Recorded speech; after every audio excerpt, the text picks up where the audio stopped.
আমাকে ডেকেছো কেন? আজ রাইসার বিয়ে করছে। আজ রাইসার বিয়ে। রাইসাকে খুব মিস করছে। আমার খুব খারাপ লাগছে, বিশ্বাস করো। আমাকে রেখে, আমার মেয়েকে রেখে রাইসা আছে অন্য একটা ছেলেকে বিয়ে করছে। রাইসাকে খুব ভালোবাসো তাই না? তুমি রাইসাকে ছেড়ে দিয়েছো নাকি রাইসা তোমাকে ছেড়ে চলে গেছে? আমরা কেউ কাউকে ছাড়ি। ইগো, অবিশ্বাস, ভুল বোঝাবুঝির কারণে ভালোবাসা আমাদের ছেড়ে চলে গেছে। আসলে কি জানো, ভালোবাসায় বিশ্বাস, ভরসা না থাকলে ভালোবাসা টিকে না। ঠিক যেমন আমার ভালোবাসায় তোমার বিশ্বাস, ভরসা ছিল না বলে তুমি আমাকে ছেড়ে চলে গেছো। তুমি চলে যাওয়ার পরে রাইসা আমাকে প্রচন্ড ভালোবাসে। আমরা বিয়ে করি। আমাকে সিরিয়াসলি প্রচন্ড ভালোবাসে, কিন্তু আমি পারিনি ওর ভালোবাসা আটকে রাখতে। আমি তার ভালোবাসার সম্মান দিতে পারি। রাইসার জন্য আমার খুব কষ্ট হচ্ছে, বিশ্বাস করো, খুব কষ্ট হচ্ছে। আমাকে ভুলে যেমন বাঁচতে শিখেছিলে তেমন রাইসাকে ভুলেও বাঁচার চেষ্টা করো। আমার মনে হয় যে ভালোবাসা উপেক্ষা করায় তার জন্য অপেক্ষা করা বোকামি। আর তোমার জন্য এখন এটাই বেটার হবে যে তুমি সবকিছু ভুলে নতুন করে বাঁচার পথ তৈরি করো। আমাকে ভালোবেসে সারাটা জীবন সুখে দুঃখে আমার হাতটা ধরে আমার পাশে থাকবে।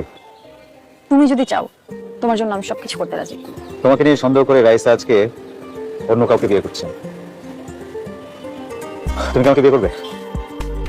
আজ বিয়ে করবো, এক্ষুনি বিয়ে করবো। চল।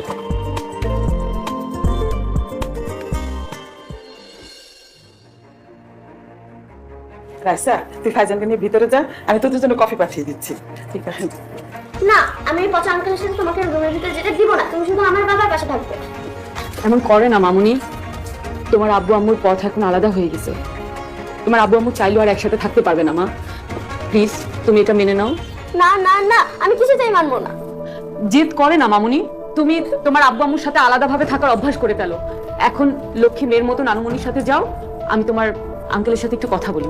না না না, তুমি ওই পচা আঙ্কেলের সাথে কথা বলবে না। তুমি শুধু আমার আপুর সাথে কথা বলবে। চলো এক্ষুনি বাসায় চলো। দেখো রাইসা, আমি তো খুব বিরক্ত বোধ করছি। তোমার মেয়ে ফালতু কথা আমি সহ্য করতে পারছি না। তোমার এই মেয়েকে আমার চোখের সামনে থেকে এখন সরাও, আর না হলে আমি কিন্তু চলে যাবো। না বাবা, তুমি রাগ করো না। আমি স্নেহাকে রাখতে, তুমি রাস্তাকে নিয়ে ভিতরে যাও। যাও। না, আমি আমার আম্মুকে পচা লোকের কাছে রেখে যাবো না। নানুমণি, তুমি কাঁদতেছো কেন? এরকম করো না। যাও বাবা, তুমি ভিতরে যাও। ফাইজান আসো। রাগ করে না।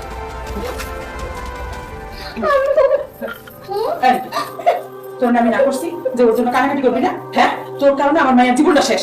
যা, তোর বাবার কাছে যা, এখন বলি। আমি আমার আম্মুর কাছে যাবো।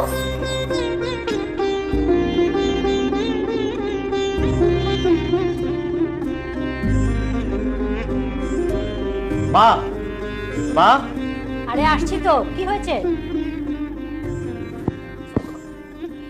আরে রে, সালাম করছো কেন? কি হয়েছে? আমরা বিয়ে করছি না।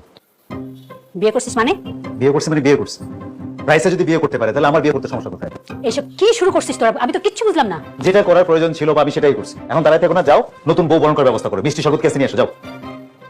হা করে কি দেখতেছো? যাও না। মা, মা কি হয়েছে মা? আব্বু, আম্মু না একটা আঙ্কেলকে বিয়ে করেছে। ওই কোনো সমস্যা নাই, আব্বু আছি না, আব্বু তো আছি না মামুনি। ওই আঙ্কেলটা আমাকে বলেছে যে আমি নাকি মায়ের কাছে থাকতেও পারবো না, মায়ের কাছে যেতেও পারবো না। লাগবে না তোমার। আজ থেকে তুমি আব্বুর সাথে থাকবা, এই যে তোমার নতুন আম্মুর সাথে থাকবা। ঠিক আছে? এই যে তোমার আম্মু। আমার কাছে থাকবে মানে? আমি তো অন্যের মেয়েকে পালতে পারবো না। অন্যের মেয়ে মানে? কি বলছো এসব? স্নেহা আমার মেয়ে, আজ থেকে তুমি ওর মা। I am so sorry Nahiyan Khan, আমি তো অন্যের মেয়ে লালন পালন করার জন্য তোমাকে বিয়ে করিনি। আমি আমার জন্য বিয়ে করছি, আমার সংসারের জন্য বিয়ে করছি। এসব তুমি কি বলতেছো সুরেয়া? তুমি কি বুঝে শুনে মানে সেন্সে কথা বলতেছো? হ্যাঁ, তুমি কি জেনে শুনে বিয়ে করো না আমাকে? হ্যাঁ, আমি বুঝে শুনে সব জ্ঞানে বলতেছি। স্নেহা আমার একমাত্র মেয়ে, ওকে আমি ভীষণ ভালোবাসি। সব জেনে শুনে বিয়ে করছো আমাকে নাকি? হ্যাঁ ঠিক আছে, আমি তোমাকে জেনে শুনে বিয়ে করছি, কিন্তু আমি তো তোমাকে কখনো বলি নাই যে তোমার মেয়ের দায়িত্ব আমি নিব, বা তুমিও বিয়ের আগে আমাকে কখনো বলো নাই যে তোমার মেয়ের দায়িত্ব আমাকে নিতে হবে। তাহলে আমি তোমাকে কখনোই বিয়ে করতাম না। আমি তোমাকে এটা বিয়ের আগে বলিনি যে স্নেহাকে লালন পালন তোমাকে করতে হবে, কিন্তু আমি বুঝি না যে তোমাকে বলতেই হবে। তুমি সারাটা জীবন আমার মনের কথা না শুনে নিজের ভাবনার উপর ডিপেন্ড করে সিদ্ধান্ত নিছো। আমি কেন? তুমি যদি 1000টা বিয়ে করো কেউ মেনে নিব না এই মেয়েকে। আর তোমার মেয়ে যদি আমার সংসারে থাকে আমি এই সংসারে থাকবো না। তুমি যদি ওকে নিয়ে বেশি বাড়াবাড়ি করো করো, আমার কোনো সমস্যা নেই, আমি চলে যাবো। এখন দেখো সিদ্ধান্ত তোমার। না না, তুমি যাবে না, তুমি যাবে না প্লিজ, তুমি আমার সাথে থাকবে। তুমি চলে গেলে আমি রাইসার কাছে হেরে যাবো, প্লিজ তুমি যাবে না। আমার আব্বু আম্মু সব পর হয়ে গেছে, আমার কেউ নেই। মা, মা, দাদু আসছে। মা, মা, দাদু, কোথায় যাও তুমি? কোথাও যাবে না, আমি আছি না। আমার আব্বু আম্মু কেউ আমাকে ভালোবাসে না, আমি সবাইকে ছেড়ে অনেক দূরে চলে যাব। না দাদু ভাই, কোথাও যাবে না, আমি তোমাকে অনেক ভালোবাসি। তুমি এই বাড়িতেই থাকবে, আমার কাছে থাকবে। চলো আসো, আমরা যাই। তোমার মা একটু বেশি আরেকটা। আমার মা আর কোনো আধিক্যতা করছে না। যেটা করার কথা ছিল তোমার, যেটা করা উচিত ছিল তোমার, সেটা আমার মা করছে। স্নেহা আমার মেয়ে, স্নেহা আমার সাথে থাকবে। তোমার সাথে থাকবে মানে কি? তাহলে আমাকে বিয়ে করছো কেন? তুমি ওকে ওর মার কাছে পাঠাবে। ও যদি এই বাসায় থাকে তাহলে আমি এই বাসায় থাকবো না। সামনের সপ্তাহে কিন্তু তুমি অফিস থেকে ছুটি নিবা, পুরো 10 দিনের। তোমার কি মাথা ঠিক আছে না? 10 দিন ছুটি নিয়ে অবস্থা কি করে? অফিসে প্রচুর প্রেশার, একটা দিন ছুটি নিতে পারবো না আমি। ছুটি নিতে পারবা না মানে কি? ফাজলামি করো? নতুন বিয়ে করছো, হানিমুনে যাবা না? এটা তো আমি মেনে নিব না। আমি বলছি তোমাকে ছুটি নিতে হবে। আমি ওকে বললাম তো, আমি এখন পারতেছি না, আমি পরে যাচ্ছি, বললাম তো। মাছের মাথা আমি খাবো, মাছের মাথা খেতে আমার খুব ভালোবাসে। হ্যাঁ, তুমিই খাবে। কত বড় সাহস মেয়ে, প্লেট থেকে খাবলা দিয়ে মাছের মাথা নিয়ে যায়। আমি লেজ খাই না, আমি মাছের মাথা খাই। হ্যাঁ, গিলাস খাবো না, তুমি মাছের মাথায় খাবো না।